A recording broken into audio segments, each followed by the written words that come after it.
কত মাস হয়ে গেছে, বহুত দিনের শখ। শিং মাছ দিয়ে কলা পাতায় পাতুরি খাবো, সাথে একটু আলু দেবো, সিম দেবো। তো সিম বাজারে খুঁজে পাইছি না। আর শখ করতে করতে করতে করতে একেবারে শখের চণ্ডী পিটকাই লইছি আমি।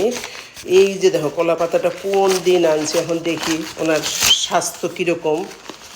শরীর সুস্থ থাকলে ওনাকে কাজে লাগাবো, আর উনি যদি দুর্বল থাকে তাহলে ওনাকে তো মানে উপরতলায় পাঠিয়ে দেবো, বুঝছো না?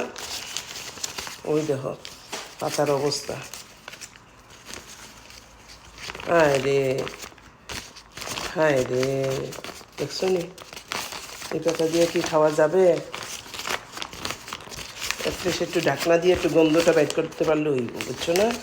একটু ঢাকনা দিলেই তাওয়ার ভিতরে দিয়ে এটা দিয়ে ঢাকনা দেবো, দিয়ে তারপরেই করবো। এখন ব্যাক ক্যামেরা তোমাদেরকে দেখাচ্ছি।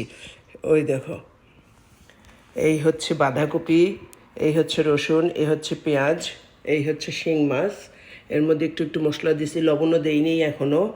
আর আলু হচ্ছে এগুলো কুচাইয়া সরিষার তেল দিয়ে একবারে মাখবো, মেখে একবারে ভালো মতো একটা কসলা দিব, দিয়া তারপর তাওয়ার মধ্যে দিব। দেওয়ার পরে যদি কলা পাতাটা ধোয়া টোয়ার পর, কারণ যে অবস্থা ভালো লাগে না আমার দেখতে, বুঝছো না? দেখি কি করা যায়, তোমরা দেখাই মনে ফাইনালি আমি কি করছি।